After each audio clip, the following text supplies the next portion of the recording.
Boa noite, pessoal. Boa noite. Bem-vindos, bem-vindas. Como sempre, eu vou esperar um pouquinho para dar tempo das pessoas serem avisadas. Oi, Tereza, Fátima, bem-vindas, boa noite. Eu estou escrevendo o tema aqui para fixar, tá? Hoje a nossa convidada é a Cláudia.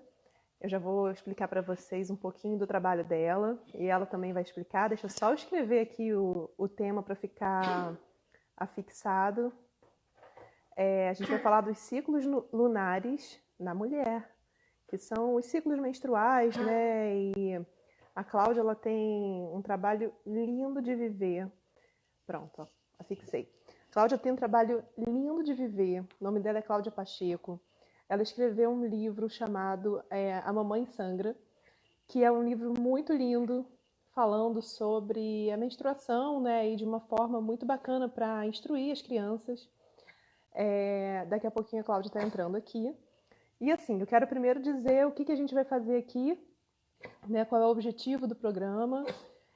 Toda noite, às vezes eu chegava aqui em casa e ficava assim, gente, só tem notícia ruim. Então eu estava vendo que todo mundo estava assim com uma falta de perspectiva, né? Uma perspectiva de uma melhora, como é que ia ser o mundo pós-pandemia. Então, pensando nisso, oi, pessoal que está entrando. Então, pensando nisso, nesse mundo pós-pandemia, eu fiquei pensando, né? Mas será mesmo que o mundo está acabando? Será que tudo é ruim? Será que não tem esperança? E aí eu assisti uma palestra de uma médium que eu admiro muito, que é a Mônica Medeiros, que ela falava sobre que a gente está passando mesmo por um processo, né, que nós estamos saindo de um planeta de provas e expiações. Está tudo sendo expurgado e a gente vai começar agora a se transformar de fato num planeta de regeneração. Enfim, eu já falo isso há um tempo, mas ter uma comprovação assim, né, de uma médium que é tão respeitada, reconhecida, eu achei muito bonito. Inclusive, indico a palestra dela para todo mundo. E falando disso, eu fiquei pensando muito a respeito, né? Como já existem várias bolhas de regeneração aqui no planeta. Então, lembra que a gente nunca vai diminuir a dor e o sofrimento das pessoas que estão vivendo os processos físicos, né, e emocionais e sociais de desequilíbrio, desordem, que isso a gente tem que combater, sim, né, a gente está vivo para isso. Mas, por outro lado, a gente tem que pensar também, e aí? O que a gente vai fazer com o que sobrou? Né, a gente está preparando as crianças, a gente está preparando as pessoas para o que vai vir depois? Existe um espaço para algo novo depois? Então, todos os convidados aqui desses 15 dias já são pessoas que trabalham com regeneração, já são pessoas que têm o seu trabalho focado na construção de um mundo com um ideal de mais justiça, de mais saúde, de mais equidade, de mais autoconhecimento. Então, eu convidei assim pessoas muito especiais. Eu estou muito honrada por cada um que vai vir aqui. E agora eu vou convidar a Cláudia para entrar, para ela falar, né, sobre o trabalho dela. Deixa eu achar ela aqui. E lembro que vocês podem sempre ir fazendo perguntas, tá? De acordo com o tema. Ei, Olá, querida! tudo bem? Boa Tudo noite. bem? Boa noite. Estava ouvindo você falar, gostei muito da sua fala. Acho que é isso mesmo, né? A gente está aqui tentando olhar para algum ponto, né? Depois de tudo isso, com respeito, né? E também com responsabilidade pelo que a gente está passando, todos juntos, né? Mas sim, ter algum olhar, algum lugar para olhar para o pós-pandemia é muito importante, né? Muito. Esses dias eu estava zapeando na internet, quando eu dei de cara com a capa do seu livro, né, e com o anúncio do livro, eu falei, gente, que coisa linda, todo mundo precisa ver isso. Então, Ai, que bom. é lindo, assim, é de uma sensibilidade incrível. E aí eu entrei na sua página para acompanhar o trabalho, vi todo o seu trabalho. Então, queria assim, que você contasse pra gente um pouquinho como é que foi essa trajetória, como é que começou? Você sempre trabalhou com ginecologia natural, sempre trabalhou enxergando, pesquisando sobre as culturas onde a mulher é o centro, o cerne de tudo. Como é que foi isso na história da sua vida aí?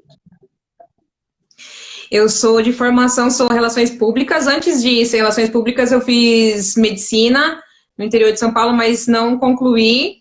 Aí voltei e concluí relações públicas na Federal aqui de Curitiba. E, e sempre trabalhei na área com mulheres, né?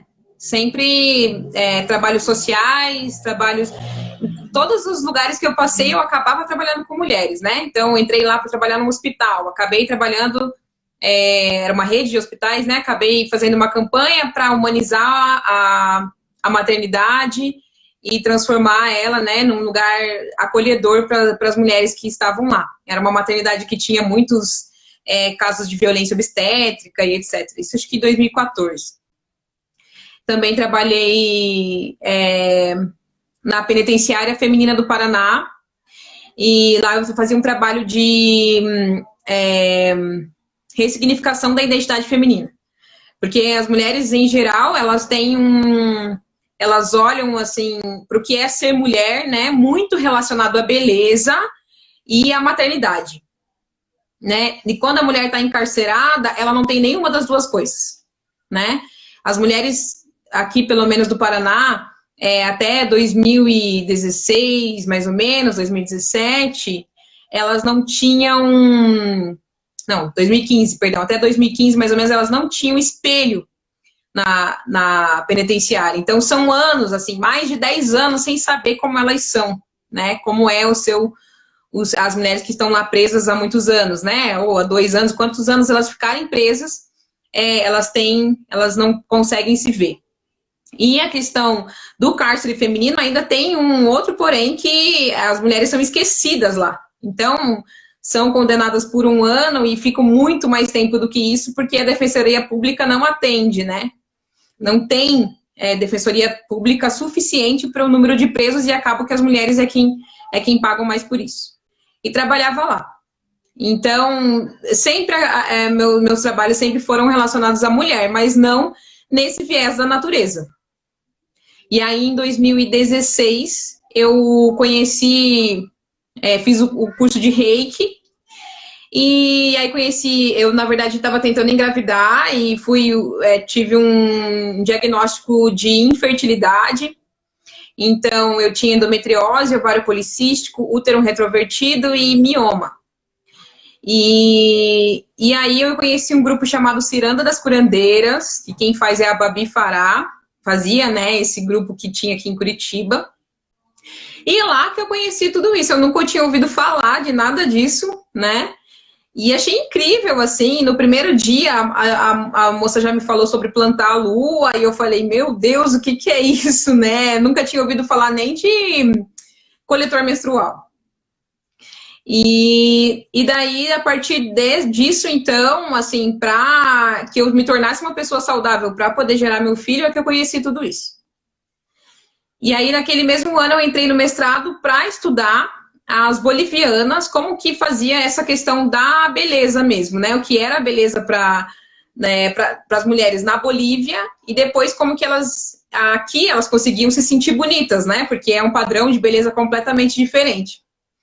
E aí, depois que eu estava no mestrado, eu acabei mudando o projeto, porque daí conheci as culturas matrifocais, e aí estudei isso, e aí agora eu não paro mais. Ai, que lindo.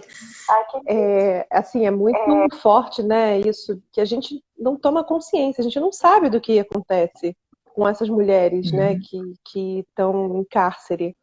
Esses dias eu estava assistindo um vídeo lindo daquele canal Tempero Drag, e a Rita falava uma coisa incrível, que era assim, o nosso sistema, né, só o nome de falar sistema penitenciário, sistema carcerário, quer dizer, a gente galgou a comunidade, a sociedade, baseado em penalizar, em punir, né, e não em regenerar. Então isso, assim, é doloroso, é uma coisa que a gente precisa rever, assim, urgente.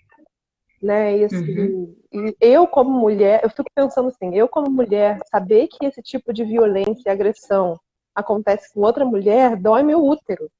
Assim como dói Uhum. meu coração cada vez que eu vejo uma árvore cortada na natureza. Então, Uhum. sabe, é muita coisa a gente está tendo que lidar, né? E a gente, como mulher, a gente tem essa conexão muito grande com tudo, né? Com a natureza, com a Sim. lua, com a floresta. E aí, assim, né? Porque, assim, eu sinto às vezes que isso reflete, inclusive, na minha saúde, assim, de começar a dar visita. Falar, cara, tô inflamada, tô ruim, e agora? O que eu faço, né? E aí, o que a gente faz, Cláudia? Ajuda. E na quarentena, assim, já começando a falar, né, que na quarentena estamos todas com ciclos muito mais fortes, né? Com ciclos lunares muito mais intensos, assim. Então, tem entrado bastante em contato, as meninas têm entrado bastante em contato por isso, assim. Nossa, eu não me aguento mais, não ninguém me aguenta mais. Eu tô com muita TPM, eu tô com muita cólica, enfim, o ciclo realmente está mais aflorado, mas também porque a gente está sendo obrigado a olhar para ele, né? A gente estava discutindo, será que as coisas, o racismo está maior ou é a gente que está agora com tempo de olhar para isso, né? Será que o nosso governo piorou ou ele era assim e a gente que agora começou a olhar para ele, né? Então, a quarentena ela tá fazendo a gente ser obrigada a olhar para coisas que a gente não estava olhando, né? É. E o ciclo tá por aí também. Você está falando isso, Então, Cláudia? Eu lembrei que assim, eu entrei num grupo da família, que é um grupo maiorzão, assim, né? E eu tava falando, eu aqui na minha bolha, né? Logo no início eu falei, gente, mas como as pessoas estão muito solidárias, né? Incrível e tal.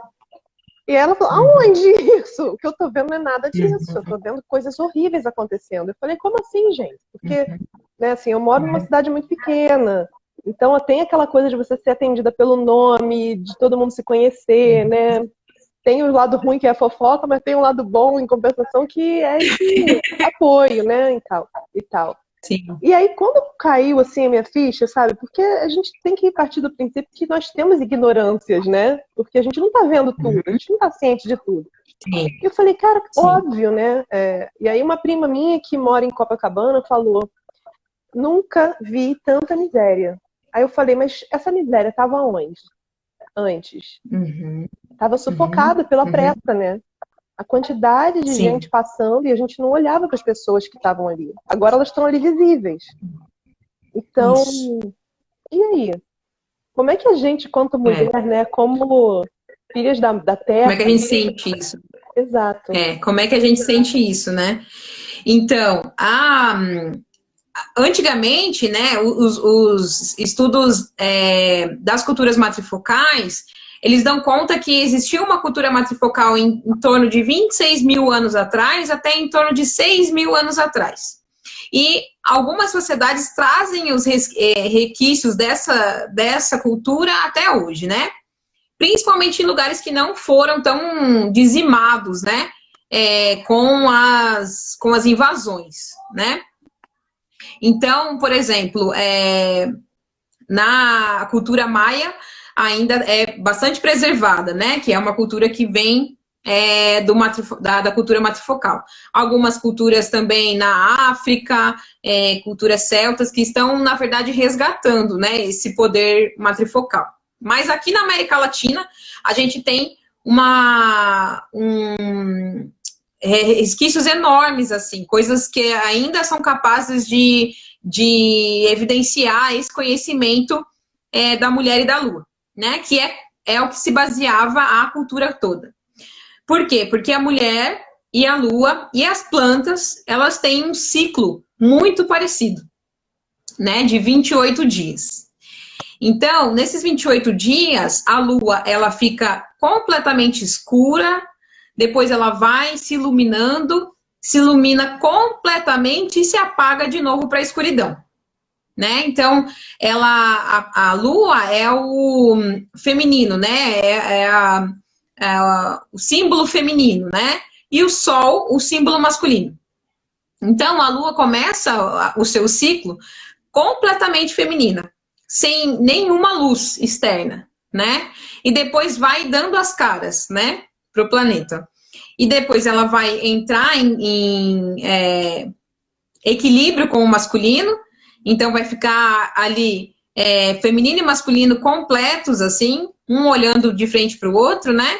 E depois ela vai se retirando para começar um ciclo de novo. E isso acontece com a gente também.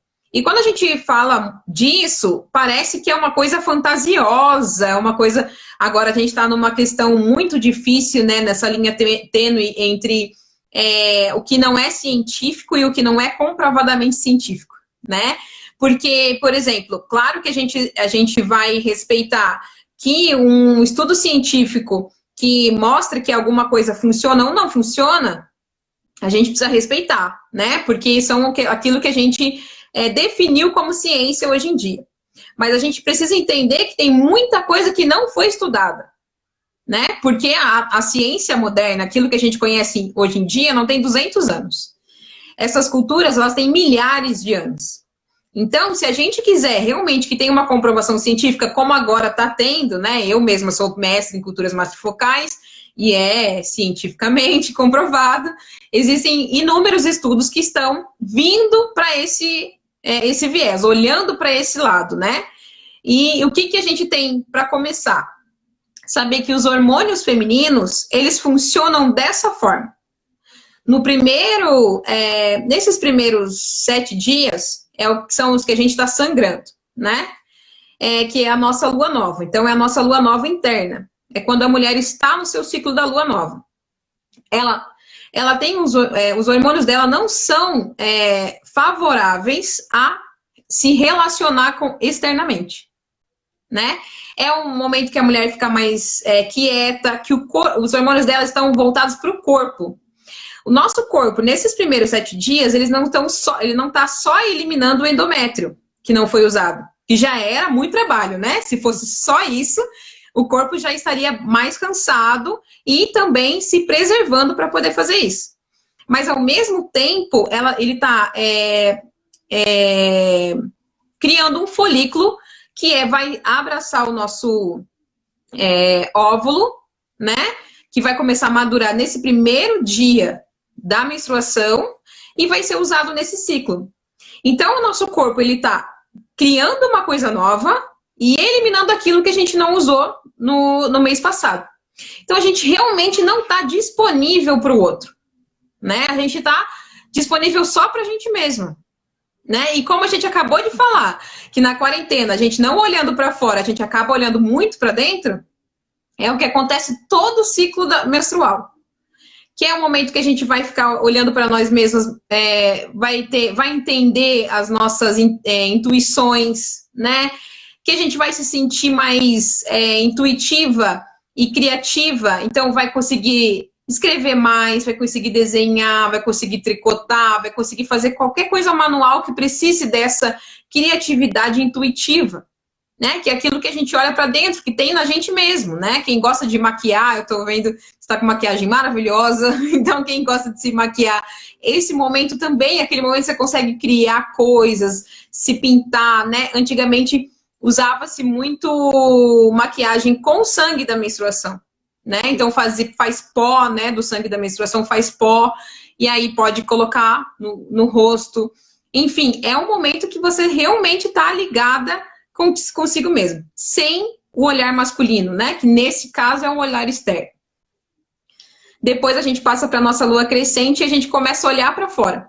Então, é o momento das possibilidades, de olhar para o outro mesmo, né? Mas assim, não é um olhar para o outro fixo, é aquele olhar mais infantil que olha tudo ao mesmo tempo, né?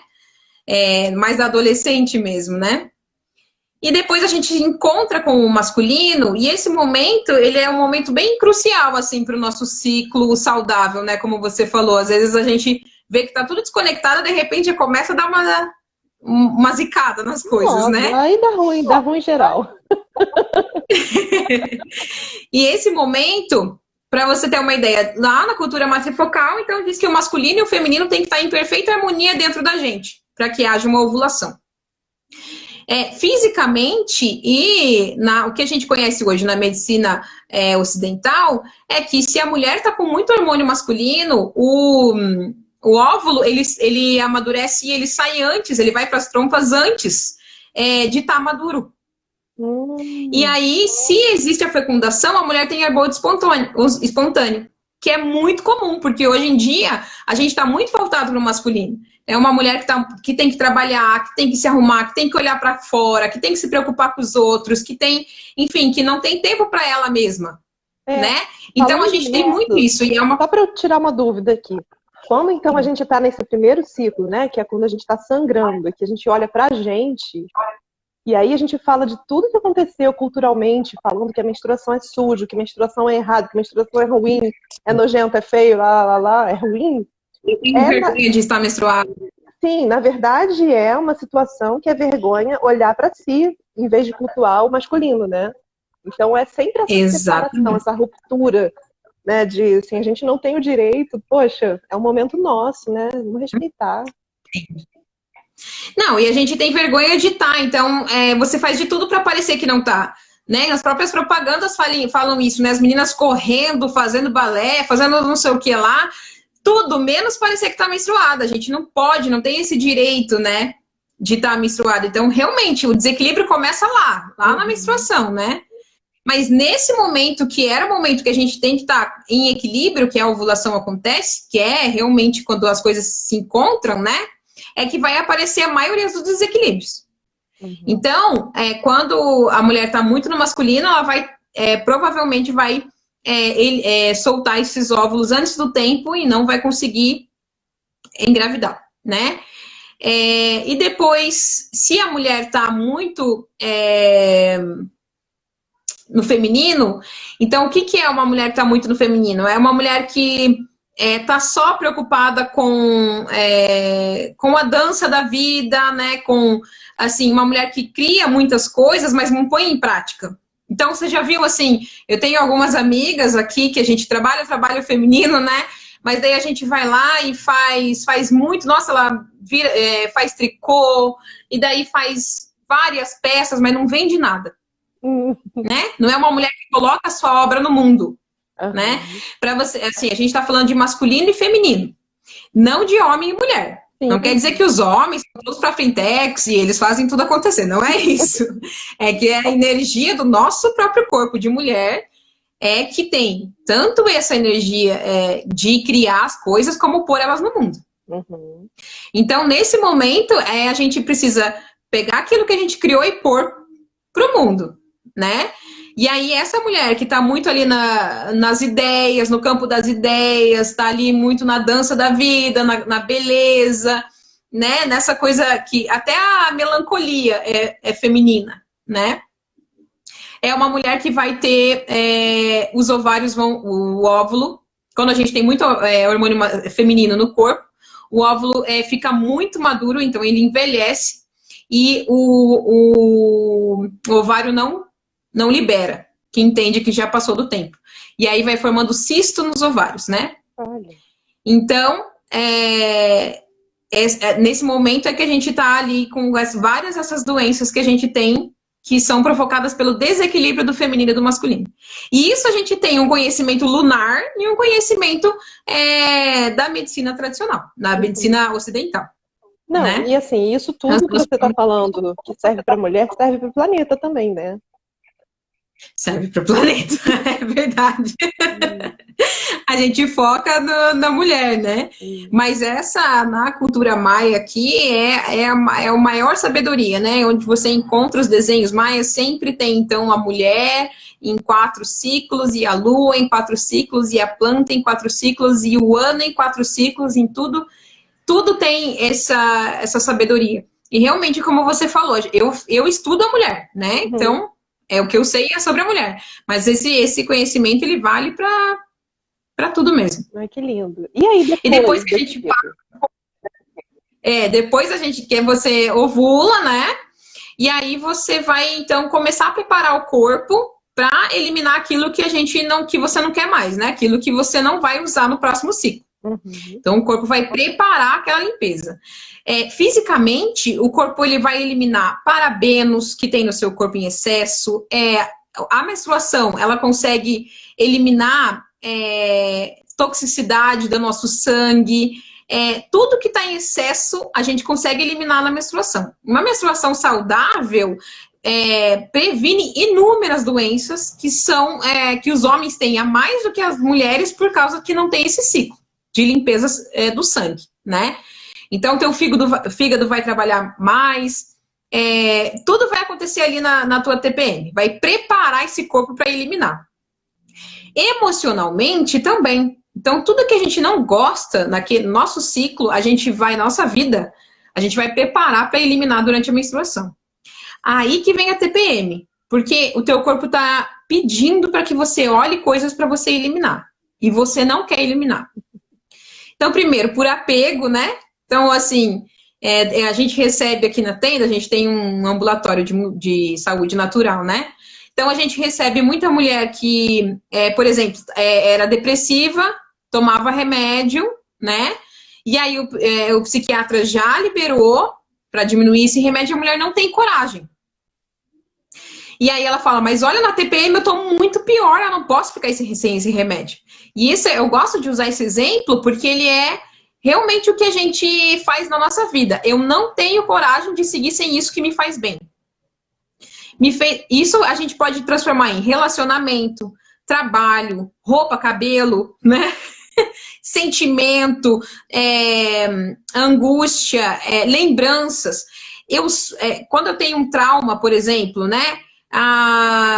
Eu fui abandonada pela minha mãe, né? Então, eu visto aquilo como minha identidade. E aquilo não me serve mais. Eu já passei dessa fase. Mas eu não sei seguir sem dizer que eu sou uma pessoa abandonada. Uhum. Quando eu vou me apresentar, eu já coloco aquilo que eu não consigo seguir sem essa dor. Né? E aí na TPM o que acontece? O teu corpo é capaz, né? Às vezes a pessoa acha que não é capaz de ter essa autonomia dela, não tem esse poder, né? Exatamente. Então o apego é a primeira coisa que pode vir na tua menstruação. Então você vai viver um luto, né?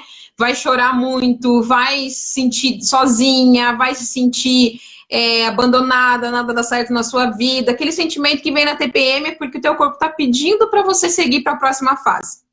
E você não consegue sair, né? Então você vai viver um luto. A segunda coisa que pode acontecer é de coisas que te irritam e que você não quer mais. Então,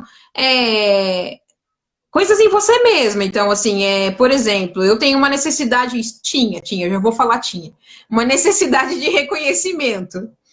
E que eu já sei que eu não preciso mais disso, né? Passou, eu não preciso mais me sentir reconhecida para saber que eu sei o que eu sei, eu faço direito o que eu tenho que fazer.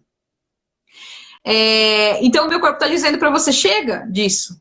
E aí, na minha TPM, tem alguém que fala assim, eu não acho que ficou isso tão bom. Meu Deus, eu quero matar a pessoa, eu quero... Sai daqui, não fala comigo, não sei o quê. Mas aquilo é meu corpo está dizendo para você, você não gosta disso, você vai continuar? Você não precisa mais disso, né? Então, também a gente vai viver esse momento para reunir aquilo que eu não preciso mais para poder eliminar durante a menstruação. E esse é o ciclo lunar que a gente vive internamente. Você falou isso tudo. Você sabe que, assim, desde que eu comecei essa investigação, né, de autoconhecimento e tudo, a coisa que eu tinha mais pânico na vida era parar de tomar pílula anticoncepcional. Assim, eu tomei a vida inteira, sabe? Assim, eu ficava pensando nisso, eu não sei nem o que vai acontecer, porque eu tomei, porque a primeira menstruação já doeu. Depois da primeira menstruação, era muito fluxo. E aí o rosto encheu de espinha. Então, o médico fala o quê? Não, você toma seu anticoncepcional que ele vai te tratar, né? Eu lembro, e aí, assim, aquilo ali era meu tratamento.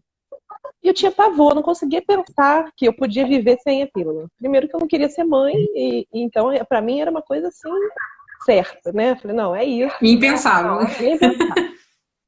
Aí, enfim, essa história, né, que a gente vai vivendo algumas coisas, enfim, passei por situações traumáticas e tal, e desenvolvi um hipotiroidismo.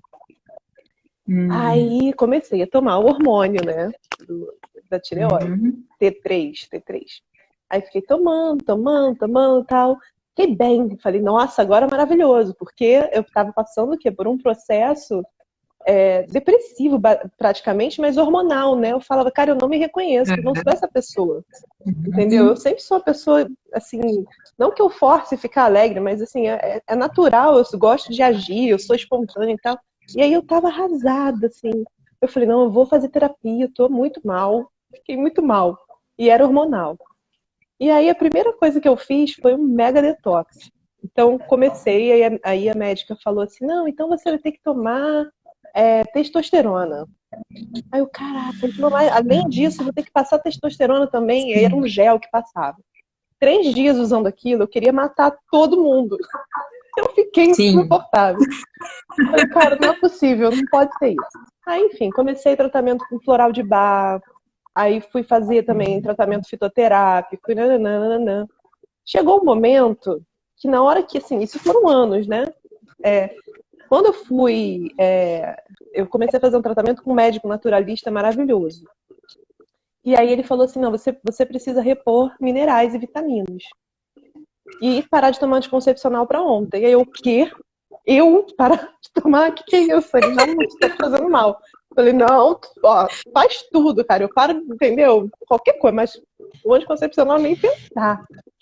E aí, quer dizer, fiz o tratamento um tempão, parei de tomar o hormônio, o T3, mas o anticoncepcional não tinha coragem. E aí teve um dia que eu falei assim, eu ia tomar aquilo, sabe assim, quando você conversa com a consciência do remédio, eu falei, cara, você tá me fazendo mal, né? E aí eu sentia que tava, aí eu parei. Cara, eu assim, olha, só mudou tudo, mudou completamente tudo, mudou meu olfato, mudou meu paladar, mudou meu corpo, o hormônio, a percepção das coisas, né? Você vê que a gente é do mal livre, quer dizer. Falei, cara, nunca mais eu quero tomar isso na minha vida. Nunca mais. E foi assim, realmente fiquei curada do hipotiroidismo fazendo só limpeza. Né? Limpeza, lógico, que de consciência, mas também química, né? Que a gente fica ingerindo isso a vida toda. Sim. Eu parei de tomar anticoncepcional porque eu casei, fui de lua de mel fora do Brasil e não achei o anticoncepcional. Agora que cheguei lá, era anel vaginal que eu usava. Eu não achei a mesma marca e falei, então vou ficar sem agora, quando eu voltar pro Brasil eu compro. Só que eu me senti tão bem, um mês sem. Eu também tomava há muitos anos, nem sei quantos anos eu tomei. Eu falei, não vou pôr esse negócio mais não, a gente vai arrumar outro jeito aqui para não engravidar. Consciência corporal mesmo, né? Conhecimento do próprio corpo e a gente não usa mais, não uso, né? Obviamente, hormônio. E é o que você falou, né? Quando a Carol, que é médica, no meu espaço tem uma médica que trabalha com a gente e ela é na linha naturalista também. E ela fala assim, que as pessoas chegam lá e ela fala, não, a gente vai tirar os remédios e vai com a alimentação. E fica todo mundo, não. Não, o remédio tem que tomar. Eu até faço dieta, mas o remédio eu preciso tomar. Que tá mais assim ligado mesmo à nossa consciência do que a gente acha que é cura, né? Então, cura é remédio, tem que ter um remédio que faça isso, né? E eu acredito, obviamente, que precisa de coisas, precisam de remédio, né? Mas a maioria das coisas para a gente não ficar doente é a base da alimentação, estilo de vida, corpo, né? Consciência. E principalmente os desequilíbrios femininos, eles estão muito ligados a isso, assim, muito mesmo. Você está falando disso tudo, e as mulheres que já entraram na menopausa, e as mulheres que tiveram que fazer cirurgia, né, para retirada de útero, ovário e tal. Como é que funcionam esses ciclos e a percepção desses ciclos para essas pessoas? Primeira coisa que eu acho a coisa mais bonita do mundo, assim, é que nas culturas matrifocais as mulheres param de menstruar para que elas possam passar o conhecimento para a aldeia. Então, quem é a responsável por perpetuar um conhecimento são as mulheres.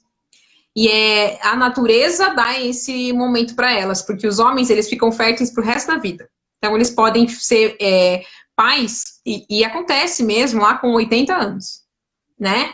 E as mulheres não. Então, porque existe um tempo que as mulheres já viveram o suficiente, então agora é o momento de elas não se preocuparem em ter filhos, nem amamentar, nem ter criança, para que elas possam passar o conhecimento que ela viveu a vida inteira para os mais novos, né? São as abuelas.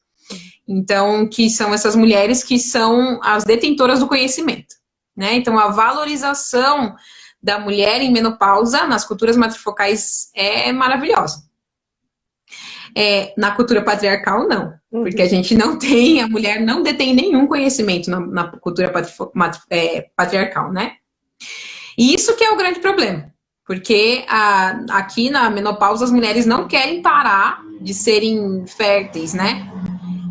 Para que elas possam perpetuar aquilo que elas conhecem. Elas querem continuar até o ciclo da menina, né? Da mulher em idade fértil.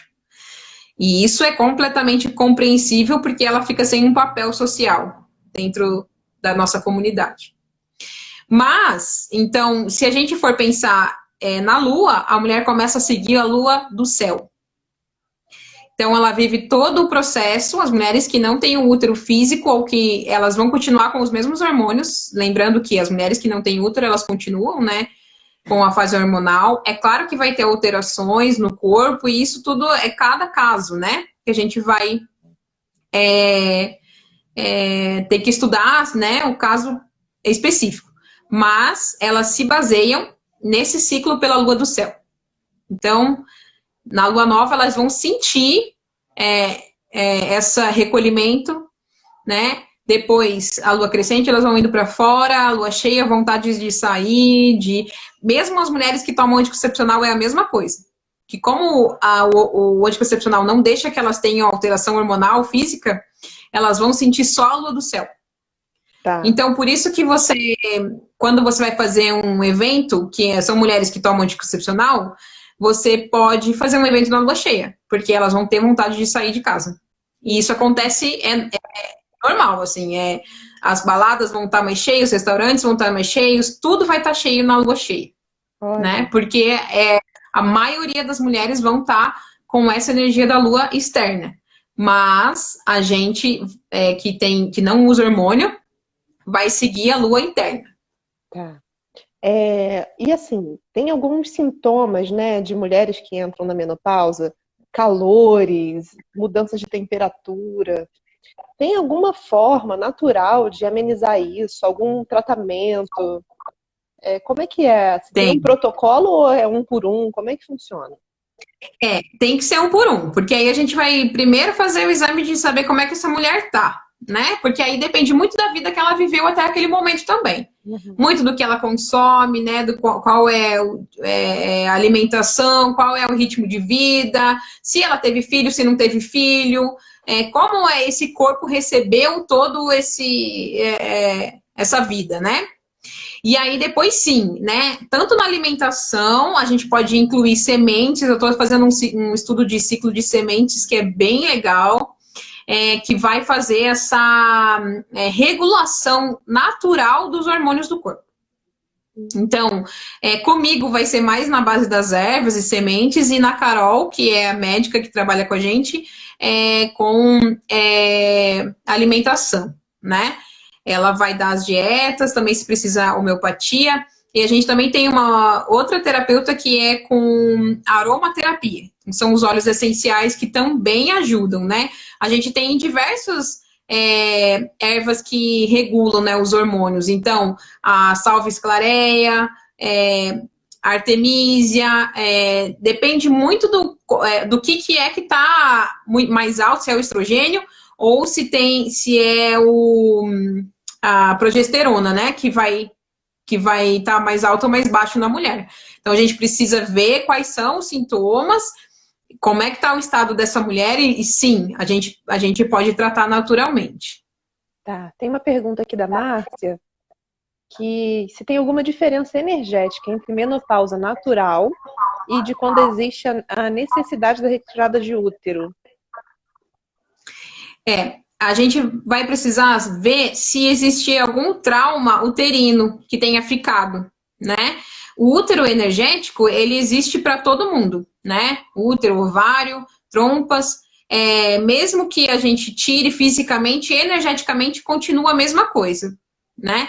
A gente precisa ver, e aí eu indicaria uma microfisioterapia, se existem traumas nessa região. Então, que é uma região que tenha bloqueio de energia. Então, é uma mulher que sofreu um trauma, e isso acontece muito, um trauma físico, então uma mulher que sofreu abuso, por exemplo, ela desenvolve uma doença uterina, precisa tirar esse útero, mas o trauma continua. Uhum. E aí sim, a gente vai ter... E é bom a gente relembrar aqui que esses traumas que são abuso, não necessariamente é abuso sexual, né? Às vezes é abuso emocional, não. Outros tipos de abuso físico e que na mulher ficam registrados nessa parte abdominal, né? Isso, no útero, na parte do útero, ovários, né? Uhum. Por exemplo, eu faço uma massagem mexicana que é para liberar alguns pontos energéticos do corpo. E eu estava fazendo, alguns anos atrás, uma massagem e eu consegui captar na menina que em uma reunião de mulheres da família dela, as mulheres estavam conversando de como era inútil ter útero quando ela era criança. E ela captou aquilo de um jeito assim que ela passou a vida inteira repetindo isso. Teve 3 filhas e usava DIU porque achava que o útero não servia para nada. Gente. Então, depois, quando ela acordou, né, na massagem que se faz, normalmente a pessoa dorme, ela falou para mim, nossa, eu lembrei do dia que elas estavam todas conversando como era horrível ter útero. Então, isso é um trauma, né? É um pequeno trauma, mas é uma coisa que ela guardou, que é uma coisa que ela não quer ter útero, né? Tem trauma gestacional, tem trauma do nascimento, né? Do nosso nascimento. Então, não necessariamente, mas muito comum também o abuso sexual que deixa o trauma uterino. Eu uma vez em uma sessão, eu também tive uma dessas memórias ligadas a isso. Eu fui fazer um trabalho, né, com Theta Healing para a região, para trabalhar justamente com abuso. E a memória que me veio assim muito forte foi uma cena que eu via meu primo apanhando. E assim, eu achava, né, eu criei na minha cabeça que eu tinha culpa daquilo porque eu era mulher. Porque eu era mulher, eu não apanhava. Entendeu? Só os meninos da família que apanhavam. Então eu achava aquilo assim, horrível. Então eu fiquei com aquilo gravado, né? Nossa, e no momento também da cura foi uma catarse. Assim, foi um desses processos, né, de limpeza que eu precisei fazer antes de achar que eu podia viver sem remédio. Né? Então, é isso, a gente não pode limpar só o físico, né? Às vezes faz parte do processo. Você faz uma massagem, uma microfisioterapia, uma sessão, e alimentação e tudo, né? Porque a gente tem que falar da saúde de maneira integral. Sim. E é isso, né? E uma coisa leva a outra, né? Você faz uma sessão de Theta Healing que desbloqueia um trauma emocional e de repente a tua alimentação muda. E aí a gente, como se o paciente chega e a gente vai falar, não dá para falar isso, né? Olha, você vai fazer lá com a Mana um Theta Healing e aí você vai parar de comer açúcar. Aí a pessoa vai achar que a gente tá maluca, mas é isso aí mesmo. E não necessariamente que seja uma promessa, mas que sim, às vezes um vício alimentar, um vício, um hábito vicioso que a gente tem, ele é referente a um trauma que o Theta Healing pode sim desbloquear, né? E então, até quem não tem a chance, né, de fazer uma sessão de nada, meditação profunda também, você com você mesmo, seguir, sabe? Pede orientação, né, para você mesmo, seu eu superior, e acho que a gente está muito nessa era, né, do autoconhecimento, nesse sentido, de entender que a gente tem poder, que a gente não é aqui vítima de nada, a gente está vivo, a gente tem um útero, olha só quanto poder a gente tem, né? Então vai lá, meu filho. Vai lá, sente isso e, né, bola pra frente. É isso aí. Sim. Eu queria ouvir um pouquinho mais, porque eu fiquei muito curiosa sobre as culturas matrifocais. Eu sou, assim, apaixonada. Inclusive, uma das catarses aí que eu tive dessas visões, né, de vidas passadas e tal, teve um dia que foi um negócio assim, uma bobeira. Eu fui assistir aquele filme Sal da Terra, do Sebastião Salgado, e aí passou, assim, rapidamente uma foto preta e branca, assim, mas foi um negócio de 10 segundos, sabe? Passou uma foto de Oaxaca.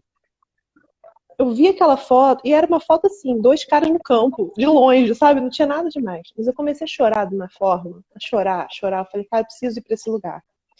E aí depois me veio, né, a memória de vidas que eu vivi ali, e que era uma aldeia, uma coisa linda, assim, perto de um mar. E tinha umas embarcações e tal. E eu, cara, não sei nada dessa cultura, não sei, nunca ouvi falar. E aí, muito curioso, porque uma semana depois, uma amiga estava nessa cidade. Sabe assim, umas coisas que vão acontecer. Ia ter um curso de tingimento nessa cidade. Eu falei, cara, não é possível, isso é pra mim.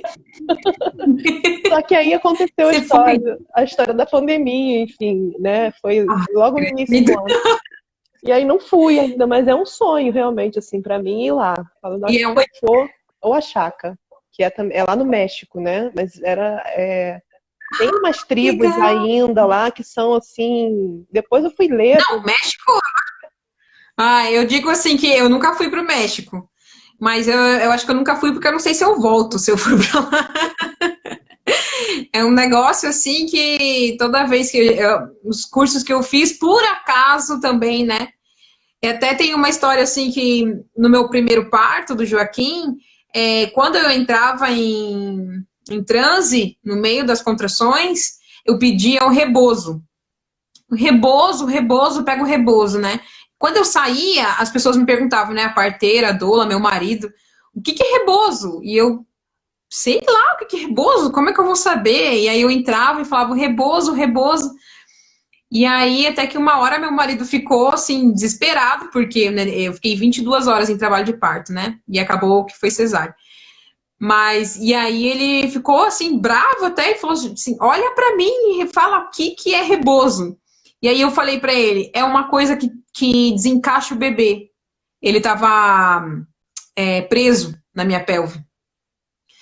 E aí foi cesárea e tal, e aí passou, e esqueci dessa história, foi tão, né, intenso que ninguém falou mais disso.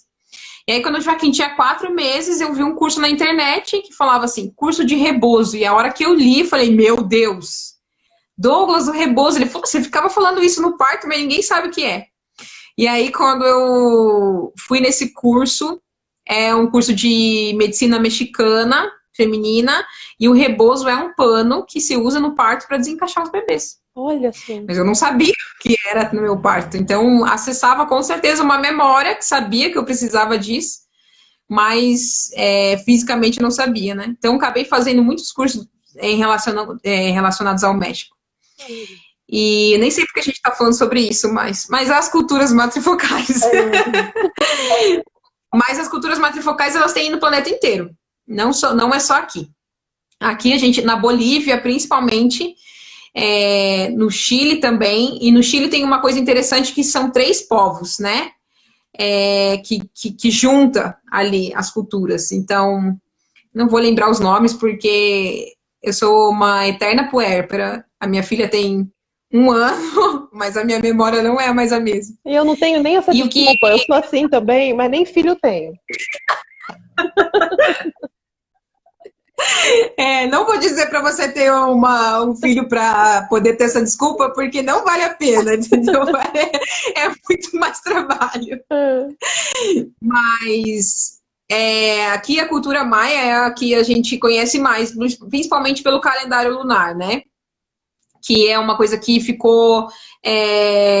tem muito conhecimento sobre isso, né?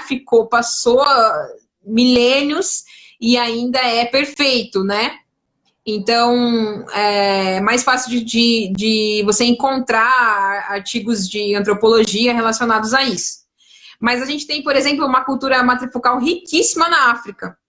Riquíssima. Assim, só que lá aconteceu assim, tem as culturas matrifocais, que a mulher é o foco da cultura. Então, esse conhecimento da lua e da mulher e da natureza é que regem o resto da sociedade, né? E a cultura matriarcal é quando a mulher tem o poder em relação ao homem, né? Que não é isso que eu estudo. Mas na África existem muitas culturas que viraram de matrifocais foram para matriarcais. Então, até por isso que existe lá, eles cortam o clitóris justamente porque eles achavam que o poder da mulher vinha a partir do clitóris. Então, para que não exista uma revolta feminina, eles cortam o clitóris para que a mulher não sinta mais esse poder. Mas é uma sociedade que era muito bonita, baseada no orgasmo feminino, né? E esse orgasmo feminino que é capaz de encontrar essa divindade, né? Então, é muito parecido com o Tantra, por exemplo, que é indiano, né? Mas que também tem culturas matrifocais na Índia, que também é possível encontrar muitos resquícios até hoje, né? Com essas deusas, com o poder feminino. Só que daí também existe um medo, né, das mulheres. Então, essa opressão que existe, né, com as mulheres é esse medo do que a cultura matrifocal volte, né, e que os homens sejam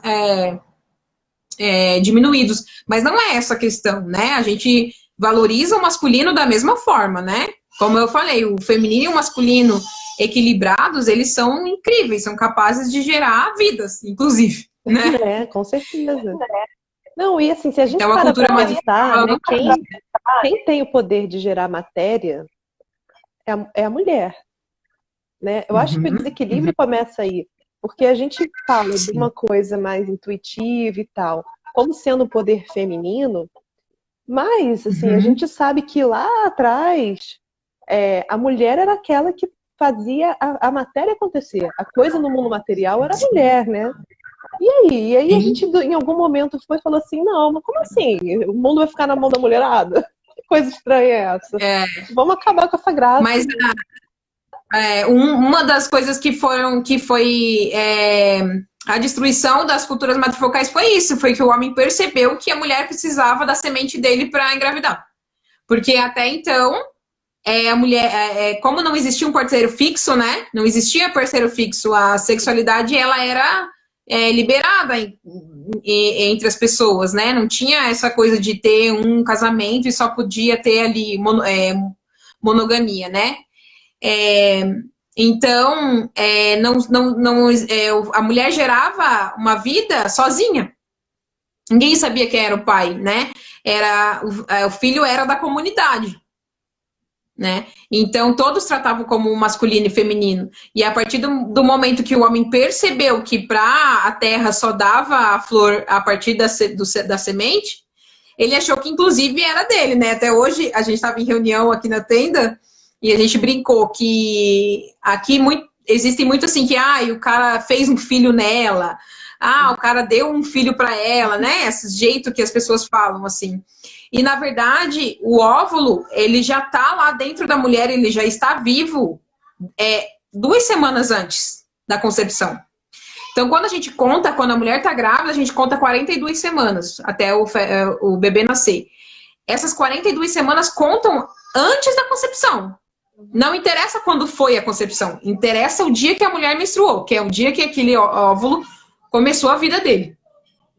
Entende? Então, quando a gente fala que a pessoa o homem deu o filho, fez o filho, não se engravidou, não sei o que. Não, essa vida já existia lá, né? Claro que ela precisa desse encontro com o masculino, né? Mas não é que o homem vai lá e faz um milagre sozinho. Então, na verdade, né? Que essa é a ideia que a gente tem. Na verdade, quem tem a semente somos nós. E ela só precisa Somos ser nós. fecundada. É diferente, né? Ela precisa ser fecundada. É bem diferente. É bem diferente. A gente não tem essa questão de que o óvulo. Por que as pessoas engravidam e falam, mas eu engravidei 2 semanas depois, o médico tá errado? Não, tá errada essa conta. Mas é porque a gente não tem noção de que o óvulo já existia, que ele já estava lá tendo o ciclo de vida dele, né? E até agora entrando nisso que você falou do livro, né? O livro é bem isso, assim, quando meu filho me vê com sangue na mão, a primeira vez da vidinha dele, ele pergunta, né, o que é isso, mãe? E na hora me deu um medo, assim, de que ele tivesse nojo de mim. Porque a gente não fala sobre menstruação, não mostra se você sangrar em algum lugar público, isso é nojento, meu Deus, né? E aí, quando ele falou, eu fiquei com esse medo, assim, foi aqueles segundos que você fala, o que eu faço, né? E aí, quando eu percebi que eu podia mudar isso nele, assim, eu falei a verdade, assim, o corpo da mamãe se prepara todo mês para gerar um novo bebê. E quando esse bebê não vem, ele sai sangue. Esse sangue é o que alimenta o bebê dentro de mim, né? E aí ele adora quando eu menstruo, porque ele entende que aquele sangue é um sangue que ele só existe por causa do meu sangue, né? Que foi um sangue que nutriu e protegeu ele antes da placenta ser